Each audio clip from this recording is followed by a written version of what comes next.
ભારતીય સંસ્કૃતિમાં નદી એટલે માતા, પૂજનીય, વિશાળ અને પવિત્ર, લોકમાતા.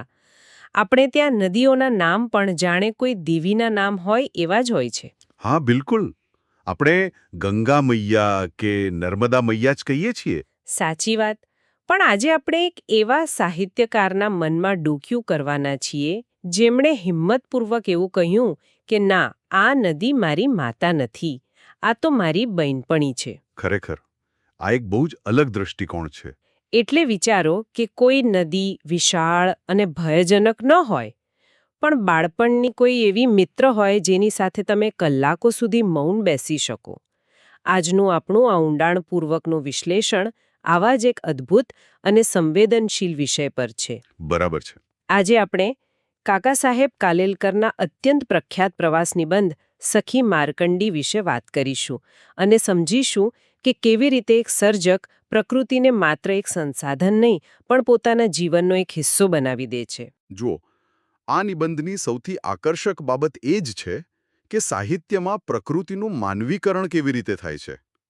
સાહિત્ય જગતમાં જેને આપણે એન્થ્રોપોમોર્ફિઝમ તરીકે ઓળખીએ છીએ, તેમાં પ્રકૃતિના તત્વો પર માનવીય સંવેદનાઓનું આરોપણ કરવામાં આવે છે. એટલે કે નિર્જીવ વસ્તુઓને પણ માનવ જેવી લાગણીઓ આપવી. એક્ઝેક્ટલી. પણ કાકા સાહેબે અહીં માત્ર કલ્પનાના ઘોડા નથી દોડાવ્યા. તેમણે પોતાના બાળપણની વાસ્તવિક સ્મૃતિઓ, પોતાની સંવેદનાઓ અને જીવનની અત્યંત ગંભીર ફિલસૂફીને આ માર્કંડી નદીના પ્રવાહ સાથે જોડી દીધી છે. એટલે આમાં લેખકના પોતાના જીવનનું પ્રતિબિંબ પણ છે. હા, અને આજના આ સત્રનો આપણો મુખ્ય ઉદ્દેશ પણ એ જ છે કે આ લોકમાતાના ભવ્ય ખ્યાલથી લઈને એકદમ અંગત અને નિખાલસ સખી સુધીની તેમની આ અનોખી સફર પાછળ કયા પરિબળો કામ કરી રહ્યા છે તે આપણે બારીકાઈથી સમજીએ. ચોક્કસ. પણ આ સફરને સમજવા માટે આપણે સૌથી પહેલા તો આ સર્જક વિશે વાત કરવી જ પડે.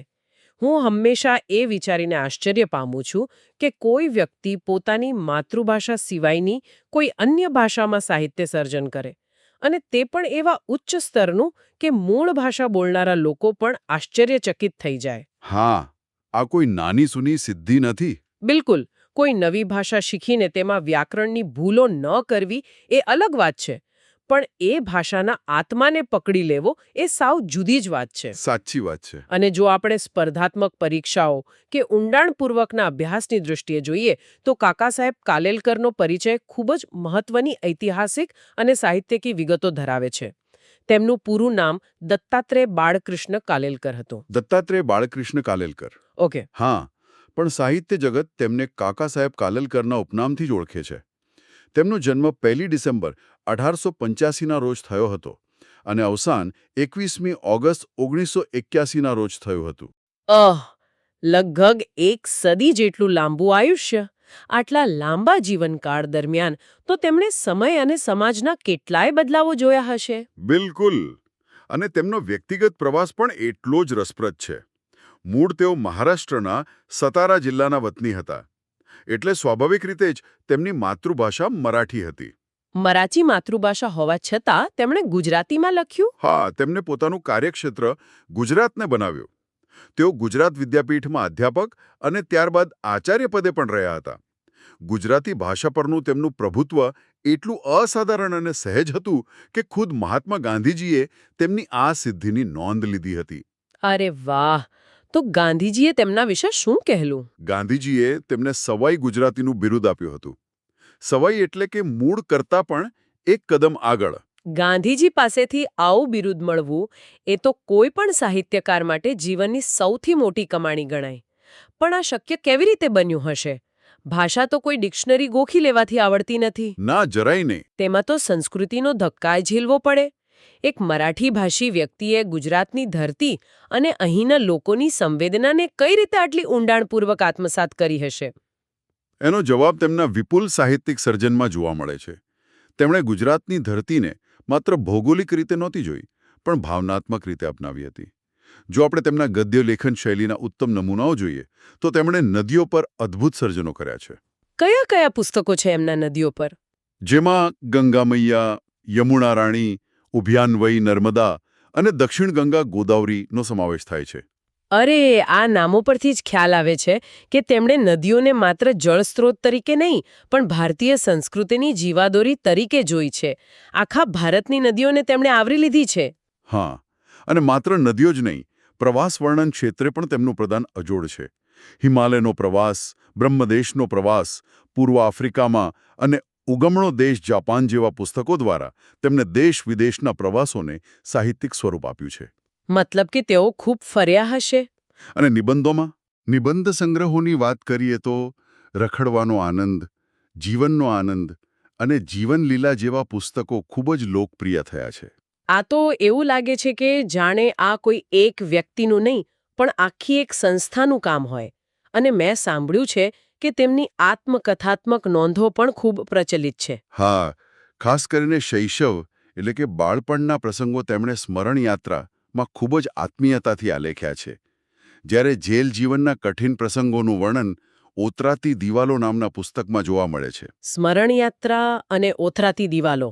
બરાબર. અને આ તમામ વૈવિધ્યસભર સાહિત્ય કાલેલકર ગ્રંથાવલીમાં સંગ્રહિત છે. સાહિત્ય ક્ષેત્રે તેમના આ વિપુલ અને નોંધપાત્ર પ્રદાન બદલ તેમને દિલ્હીનો સાહિત્ય અકાદમી એવોર્ડ અને ભારત સરકાર દ્વારા પદ્મવિભૂષણ પુરસ્કારથી પણ સન્માનિત કરવામાં આવ્યા હતા. અદ્ભુત. આટલી સિદ્ધિઓ ધરાવનાર વ્યક્તિ જ્યારે કોઈ એક નાનકડી નદી વિશે લખવા બેસે ત્યારે લખાણ સામાન્ય તો ન જ હોઈ શકે. આ જ સંવેદનશીલતા તેમને પ્રકૃતિ સાથે એક અનોખો સંબંધ બાંધવામાં મદદ કરે છે. બિલકુલ. અને આ જ બાબત આપણને તેમના સખી માર્કંડી નિબંધ તરફ લઈ જાય છે. આ નિબંધ તેમના પુસ્તક લોકમાતા અને પ્રકૃતિનો આનંદમાંથી લેવામાં આવ્યો છે. પણ મને અહીં એક બહુ મોટો વિરોધાભાસ દેખાય છે. કેવો વિરોધાભાસ? પુસ્તકનું નામ લોકમાતા છે, પણ લેખક માર્કંડીને માતા માનવાનો જ ઇનકાર કરી દે છે. હા, અને આ જ તો કાકા સાહેબની વિચારસરણીની મૌલિકતા છે. તેઓ સ્પષ્ટ કરે છે કે માર્કંડી કોઈ વિશાળ નદી નથી. તે તેમને માતા જેવી નથી લાગતી અને મોટી બહેન પણ નથી લાગતી. તો પછી તે શું છે તેમના માટે? કારણ કે તેનું કદ ખૂબ જ નાનું છે. તે તો માત્ર તેમના નાનપણની સખી છે, એક મિત્ર છે. અહીં લેખક પરંપરાગત ખ્યાલોમાંથી બહાર આવીને એક અંગત નાતો બાંધે છે. આપણે હંમેશા નદીઓનું મહિમા મંડન કરતા હોઈએ છીએ. ગંગા કે નર્મદાની વાત આવે એટલે આપણી આંખો સામે એક વિશાળ શક્તિશાળી સ્વરૂપ ઊભું થઈ જાય. પણ માર્કંડીનું વર્ણન સાવ જુદું જ છે. હા, કારણ કે માર્કંડીના ભૌગોલિક સ્વરૂપમાં એવી કોઈ જ ભવ્યતા નથી. લેખક ખુદ નોંધે છે કે માર્કંડીના કાંઠે કોઈ અસાધારણ બાબતો નથી. ત્યાં કોઈ ખાસ પ્રકારના ફૂલો ઉગતા નથી, રંગબેરંગી પતંગિયા ઉડતા નથી કે કોઈ રૂપાળા પથ્થરા પણ નથી. ઓકે. એટલું જ નહીં, ત્યાં ચિત્તને અસ્વસ્થ કરે કે મનમાં ધાક બેસાડે તેવા કોઈ મોટા જળધોધ કે પ્રપાત પણ નથી. તો પછી ત્યાં એવું શું છે જેણે લેખકને આટલા પ્રભાવિત કર્યા? ત્યાં માત્ર એક અદ્ભુત પ્રેમળ શાંતિ છે, અને આ શાંતિ જ તેમને આકર્ષે છે. અહીં એક બહુ જ રસપ્રદ ઘટના જોવા મળે છે જે લેખકની માનસિકતા સ્પષ્ટ કરે છે. કઈ ઘટના? સ્થાનિક ભરવાડોના મતે માર્કંડી વૈજનાથના ડુંગરમાંથી નીકળે છે, પણ લેખક ક્યારેય નકશામાં તેને શોધવાનો પ્રયાસ નથી કરતા. આ બાબત મને ખરેખર વિચારતી કરી મૂકે છે. આજના જમાનામાં તો કોઈ નવી જગ્યાનું નામ સાંભળીએ એટલે આપણે તરત જ આપણા ફોનમાં નકશો ખોલી ને તેનું લોકેશન શોધવા લાગીએ છીએ. હા, આપણને બધી જ માહિતી જોઈતી હોય છે. આપણા મગજને હંમેશા ડેટા અને પૃથક્કરણ જોઈએ છે. તો પછી લેખક આવી વૈજ્ઞાનિક જિજ્ઞાસા શા માટે ટાળે છે? નકશો જોઈને નદી ક્યાંથી આવે છે તે જાણી લેવામાં શું નુકસાન છે? આ પ્રશ્ન ડેટા અને ઇમોશન વચ્ચેના સંઘર્ષનો છે. કેટલીકવાર અતિ માહિતી અથવા તાર્કિક વિશ્લેષણ લાગણીઓના સહજ જાદુને મારી નાખે છે. હા, એ વાત તો છે. લેખક માને છે કે જો તેઓ નકશામાં માર્કંડીની લીટી શોધવા જશે તો તેનો સખી તરીકેનો દરજ્જો છીનવાઈ જશે. તે માત્ર ભૂગોળના પાઠ્યપુસ્તકની એક સામાન્ય નદી બની જશે. બરાબર છે. લેખક માટે નદીનું ભૌગોલિક સ્થાન કે ઉદ્ગમ સ્થાન મહત્વનું નથી, પણ તેની સાથેનો તેમનો ભાવનાત્મક સંબંધ મહત્વનો છે. આ તો એવી વાત થઈ કે બે મિત્રો વર્ષો પછી મળે અને એકબીજાને એમના બેંક બેલેન્સ કે ડિગ્રીઓ વિશે પૂછપરછ કરવા લાગે. હા, એનાથી તો આખી મજા બગડી જાય. એનાથી મૈત્રીનો આત્મા જ મરી જાય. માહિતી ક્યારેક આત્મીયતાની દુશ્મન બની જતી હોય છે. એકદમ સચોટ ઉદાહરણ. અને આ જ ભાવનાત્મક સ્વીકૃતિ લેખકને નદી સાથેના એક અદ્ભુત મૌન સંવાદ તરફ દોરી જાય છે. પોતાની બાળપણની સ્મૃતિઓ વાગોળતા લેખક કહે છે કે તેઓ બપોરના સમયે ખેતરમાં ઉમરાના ઝાડ નીચે બેસતા. હા, ઉમરાના ઝાડ નીચે. અને એ સમયે માર્કંડી પરથી આવતો મંદ પવન તેમને અચૂક સ્પર્શી જતો. અને જેવા તેઓ પાણીમાં પોતાના પગ બોળતા કે તરત જ પેલો ખડખડ અવાજ આવવા લાગતો, જાણે નદી તેમની સાથે વાત કરવાની શરૂઆત કરતી હોય. બરાબર. અને આ સંવાદ કેવો છે તે સમજાવવા લેખક એક બહુ જ હૃદયસ્પર્શી સરખામણી કરે છે. તેઓ કહે છે કે ભાઈ બહેન ઘણા વર્ષો પછી મળે ત્યારે એકબીજાને હજારો સવાલ પૂછે છે. હા, પૂછે જ ને. પણ તે સવાલો પાછળ કોઈ નક્કર માહિતી મેળવવાની જિજ્ઞાસા નથી હોતી. સવાલ શો પૂછ્યો અને જવાબ શો મળ્યો તે તરફ ધ્યાન રાખવા જેટલી સ્વસ્થ વૃત્તિ એ પ્રેમ મિલન વખતે હોતી જ નથી. એ તો માત્ર પ્રેમ વ્યક્ત કરવાનો એક પ્રકાર હોય છે. આ એવી જ વાત છે કે આપણે કોઈ અંગત વ્યક્તિને પૂછીએ કે જમી લીધું, ત્યારે ખરેખર આપણને એના મેનુમાં શું હતું એ જાણવામાં રસ નથી હોતો. હા, આપણે ખાલી કાળજી બતાવીએ છીએ. આપણે તો માત્ર એ જ દર્શાવવા માંગીએ છીએ કે આપણને એની પરવા છે. એક્ઝેક્ટલી. લેખક અને માર્કંડી વચ્ચે પણ બિલકુલ આવો જ સંવાદ છે. માર્કંડી શું બોલે છે તેનો અર્થ શોધવાની લેખક દરકાર નથી કરતા, અને લેખક શું બોલે છે તે સમજવા માટે માર્કંડી રોકાતી નથી. વાહ. બંને એકબીજાને ઉદ્દેશીને બોલે છે અને માત્ર સાથે હોવાનો, સહવાસનો આનંદ માણે છે.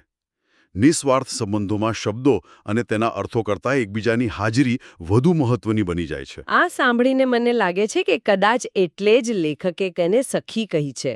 બાળપણની આ સ્મૃતિઓ માત્ર પાણીમાં પગ બોળીને બેસી રહેવા પૂરતી સીમિત ન હતી. ના, લેખક બીજું ઘણું કરતા ત્યાં. મેં વાંચ્યું છે કે લેખક નદીના કિનારે બેસીને પૌરાણિક કથાઓનું ગાન પણ કરતા. અને અહીં જ એક મોટો ખુલાસો થાય છે કે આ નદીનું નામ માર્કંડી ક્યાંથી પડ્યું. જી હા, આ નદીનું નામ માર્કંડેય ઋષિ પરથી પડ્યું છે. આ પૌરાણિક આખ્યાન આ નિબંધનો એક બહુ જ મહત્વનો અને દાર્શનિક હિસ્સો છે. તો મને જરા વિસ્તારથી સમજાવો આ કથા વિશે. મેં આ કથા વિશે થોડું સાંભળ્યું છે, પણ મને હંમેશા એ જાણવામાં રસ રહ્યો છે કે આ પૌરાણિક કથા આ નાનકડી નદી સાથે કઈ રીતે જોડાયેલી છે. ચોક્કસ. આ કથાની શરૂઆત મૃકંડુ ઋષિથી થાય છે. મૃકંડુ ઋષિને સંતાન નહોતું, તેથી તેમણે શિવજીની અત્યંત કઠોર તપશ્ચર્યા કરી. શિવજી તેમની ભક્તિથી પ્રસન્ન થયા અને તેમણે ઋષિ સમક્ષ 2 વરદાનનો વિકલ્પ મૂક્યો. કેવો વિકલ્પ? આ વિકલ્પ બહુ જ કપરો હતો. શિવજીએ કહ્યું કે કાં તો તમે 16 વર્ષ જીવનાર સદ્ગુણી બાળક પસંદ કરો અથવા 100 વર્ષ જીવનાર મૂઢ એટલે કે મૂર્ખ બાળક પસંદ કરો. ઓહ, આ તો એક પિતા માટે કેવડું મોટું ધર્મસંકટ. હા, પણ એમણે બહુ વિચારીને નિર્ણય લીધો. આપણે આજના સમયમાં જોઈએ તો લોકો લાંબુ આયુષ્ય જીવવા માટે જાતજાતના પ્રયત્નો કરે છે. ગુણવત્તા કરતાં જથ્થાને એટલે કે ક્વોલિટી કરતાં ક્વોન્ટિટીને વધુ મહત્વ અપાય છે. 100 વર્ષનું મૂર્ખ જીવન એટલે માત્ર શ્વાસ લેવા અને છોડવા, તેમાં કોઈ અર્થ નથી. બિલકુલ. અને ઋષિ અને તેમના પત્ની પણ આ જ સિદ્ધાંત સમજતા હતા. તેમણે ચર્ચા કરી અને નક્કી કર્યું કે 16 વર્ષ જીવનાર સદ્ગુણી બાળક જ યોગ્ય છે. કેમ કે તે જ કુળનું નામ રોશન કરશે, ખરું ને? હા, કારણ કે તે જ ભવિષ્યમાં તેમનું કુલોદ્ધારક બનશે. ટૂંકું પણ સાર્થક જીવન લાંબુ પણ અર્થહીન જીવન કરતાં હંમેશા શ્રેષ્ઠ હોય છે. સમય જતાં તેમના ઘરે બાળકનો જન્મ થયો, જેનું નામ માર્કંડેય રાખવામાં આવ્યું. પણ જેમ જેમ એ બાળક મોટો થતો ગયો હશે તેમ તેમ એ માતા પિતાની ચિંતા પણ વધતી ગઈ હશે ને, કારણ કે 16મું વર્ષ તો બહુ જલ્દી આવી જાય. સ્વાભાવિક છે. જેમ જેમ માર્કંડેય મોટો થતો ગયો તેમ તેમ માતા પિતાના ચહેરા નિસ્તેજ થતા ગયા. અને આખરે એ દિવસ આવી જ ગયો. 16મા વર્ષનો દિવસ. હા. યુવાન માર્કંડેય પૂજામાં બેઠા હતા, શિવલિંગને ભેટીને ધ્યાનમાં મગ્ન હતા. ત્યારે ખુદ યમરાજ પોતાના પાડા પર બેસીને તેમના પ્રાણ લેવા માટે આવ્યા. બાપ રે! એક તરફ 16 વર્ષનો યુવાન અને બીજી તરફ સાક્ષાત મૃત્યુના દેવતા. પછી શું થયું? પણ માર્કંડેય શિવલિંગને એટલી દૃઢતાથી ભેટી પડ્યા હતા કે આવા સાધુ પુરુષને અડકવાની યમરાજની હિંમત ચાલતી નથી. છતાં પોતાની ફરજ બજાવવા માટે આખરે યમરાજે પોતાનો પાશ એટલે કે મૃત્યુનો ગાળિયો ફેંક્યો. અને ત્યાં જ કથાનો સૌથી મોટો વળાંક આવે છે, બરાબર? બિલકુલ. જેવો પાશ ફેંકાયો કે તરત જ શિવલિંગમાંથી સાક્ષાત ત્રિશૂળધારી શિવજી પ્રગટ થયા. અરે વાહ. શિવજીએ યમરાજને તેમની ધૃષ્ટતા એટલે કે તેમની ઉદ્ધતાઈ માટે અત્યંત સખત ઠપકો આપ્યો. આ ઘટનાનું પરિણામ એ આવ્યું કે માર્કંડેયને મૃત્યુંજય મહાદેવના સાક્ષાત દર્શન થયા. અને જેને મૃત્યુંજયના દર્શન થાય તેને પછી મૃત્યુનો ભય ક્યાંથી રહે? સાચી વાત. માર્કંડેયની આયુધારા ત્યાં જ અમર બની ગઈ. આ આખ્યાન માત્ર એક વાર્તા નથી, પણ તેમાં જીવન અને મૃત્યુનો બહુ મોટો સિદ્ધાંત છુપાયેલો છે. પણ મારો પ્રશ્ન એ છે કે કાકા સાહેબે આ ભવ્ય કથાને એક નાનકડી નદી સાથે શા માટે જોડી? અહીં જ કાકા સાહેબની સાહિત્યિક પ્રતિભા દેખાય છે. આ પૌરાણિક કથા અને નદી વચ્ચે એક ઊંડો અને સુંદર પ્રતિકાત્મક સંબંધ છે. એટલે કેવી રીતે? આમણીમાં જાણે કે તેનું આયુષ્ય ટૂંકું લાગે છે, પણ તે પેલા સદ્ગુણી માર્કંડેય ઋષિ જેવી જ પવિત્ર, શાંત અને લેખકના જીવન માટે અમૂલ્ય છે. તેનું નાનું કદ તેની મહાનતાને ઓછી કરતું નથી. વાહ, આ જોડાણ ખરેખર અદ્ભુત છે. અને આ બધી તો બાળપણની વાતો થઈ, પણ જેમ જેમ લેખક મોટા થયા, કોલેજમાં ગયા, ત્યારે આ સંબંધમાં કેવા પરિવર્તનો આવ્યા? કોલેજના દિવસોમાં પણ આ સંબંધ અતૂટ રહ્યો. જ્યારે પરીક્ષા પૂરી થતી ત્યારે ભાઈબીજનો સમય કે ખેતરમાં લણણીના દિવસો આવતા. એવા સમયે લેખક 2 દિવસ ખેતરમાં ગાળતા. એટલે તેઓ નદીની સાથે જ સમય વિતાવતા હતા? હા. ત્યારે આ માર્કંડી નદી તેમને માત્ર માનસિક શાંતિ જ નહોતી આપતી, પણ ભૌતિક પોષણ પણ આપતી. એટલે જમવાનું પણ નદી જ આપતી?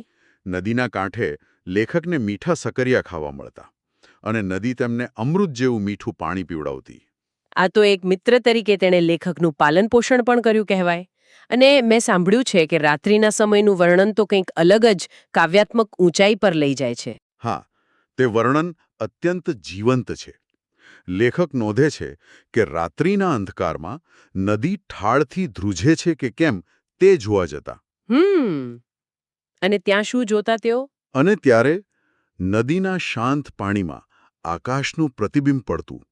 જાણે નદી પોતાના અરીસામાં લેખકને આકાશનું મૃગ નક્ષત્ર બતાવતી હોય એવું લાગતું.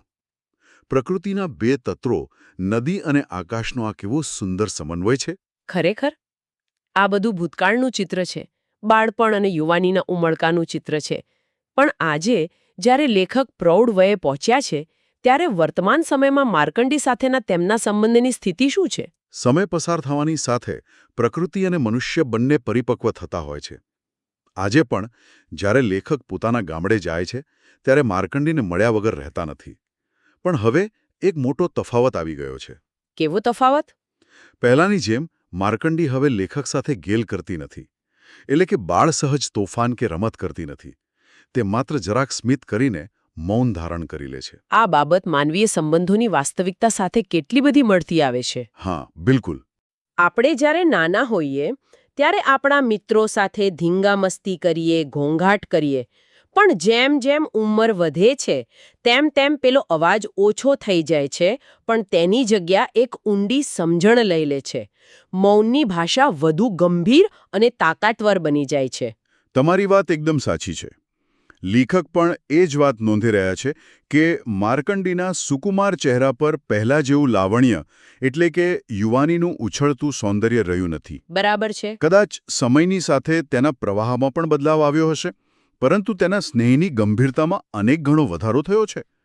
સાહિત્યિક દૃષ્ટિએ જોઈએ તો આ ફકરો લેખકના જીવનની ઢળતી સાંજ અને નદીની પરિપક્વ શાંતિ વચ્ચેનો એક અદ્ભુત એકરૂપ તાર જોડી આપે છે. એટલે કે બંને સાથે મોટા થયા છે અને બંને સાથે મળીને મૌન સ્વીકાર્યું છે. હા, બંને વચ્ચેનો નાતો વધારે ઊંડો થયો છે. જો આખી વાતને આપણે એક દોરામાં પરોવવાનો પ્રયત્ન કરીએ તો ખ્યાલ આવે કે આ માત્ર એક પ્રવાસ નિબંધ નથી. ના, આ તો જીવનનું દર્શન છે. કાકા સાહેબ કાલેલકરના વિશાળ સાહિત્યિક પ્રદાન અને સવાઈ ગુજરાતી તરીકેની તેમની ઓળખથી શરૂ કરીને આપણે એ સમજ્યા કે કેવી રીતે એક નાનકડી નદી લોકમાતાના ભારીખમ લેબલમાંથી મુક્ત થઈને એક અત્યંત અંગત સખી બની જાય છે. સાચી વાત. આપણે માર્કંડેય ઋષિના આખ્યાન દ્વારા ગુણવત્તાયુક્ત અને સાર્થક જીવનનો બોધ પામ્યા અને અંતે જોયું કે કેવી રીતે સમયની સાથે એક બાળપણની મિત્રતા ગંભીર અને પરિપક્વ સાથીના રૂપમાં ઢળી જાય છે. બિલકુલ. આ નિબંધ આપણને શીખવે છે કે પ્રકૃતિ સાથેનો આપણો સંબંધ માત્ર ઉપયોગિતાવાદી ન હોવો જોઈએ. તે માત્ર ડેટા, નકશા કે સંસાધન પૂરતો સીમિત ન રહેવો જોઈએ. બરાબર. પ્રકૃતિ સાથેનો સંબંધ એક શુદ્ધ અને ભાવનાત્મક નાતો હોવો જોઈએ, જે સમયની સાથે વધુ ગાઢ અને ગંભીર બને. અને આ જ બાબત એક બહુ જ મોટા અને ગંભીર વિચાર તરફ દોરી જાય છે. આજે આપણે પર્યાવરણને બચાવવાની, જળ સંરક્ષણની અને ગ્લોબલ વોર્મિંગની મોટી વાતો કરીએ છીએ. હા, નિયમો બનાવીએ છીએ. આપણે આંતરરાષ્ટ્રીય સ્તરે કાયદાઓ બનાવીએ છીએ. કારણ કે આપણે પ્રકૃતિને એક સંસાધન, એક રિસોર્સ કે ડેટા તરીકે જ જોવાની ટેવ પાડી લીધી છે. પણ જરાક વિચારીએ, જો કાકાસાહેબ કાલેલકરની જેમ આપણે પણ આપણી આસપાસના વૃક્ષો, તળાવો કે નદીઓ સાથે આપણો આવો મૌન અને અંગત સંબંધ બાંધી લઈએ તો આખી પરિસ્થિતિ જ બદલાઈ જાય. જો આપણે નદીને માત્ર પાણી ભરવાનું સાધન માનવાને બદલે આપણી બાળપણની સખી તરીકે જોવાનું શરૂ કરીએ તો જો આવું થાય તો શું પર્યાવરણને બચાવવા માટે કોઈ અલગ કાયદાની કે નિયમોની સહેજ પણ જરૂર પડશે ખરી? ના, બિલકુલ નહીં. કોઈ વ્યક્તિ પોતાની બાળપણની જીગરી સખીને ક્યારેય પ્રદૂષિત કરવાનું કે નુકસાન પહોંચાડવાનું વિચારી જ ન શકે. આ એક એવો પ્રશ્ન છે જે દરેકે પોતાની જાતને પૂછવા જેવો છે. ફરી મળીશું આવા જ એક નવા, રસપ્રદ અને ઊંડાણપૂર્વકના વિશ્લેષણ સાથે. ત્યાં સુધી વિચારતા રહો.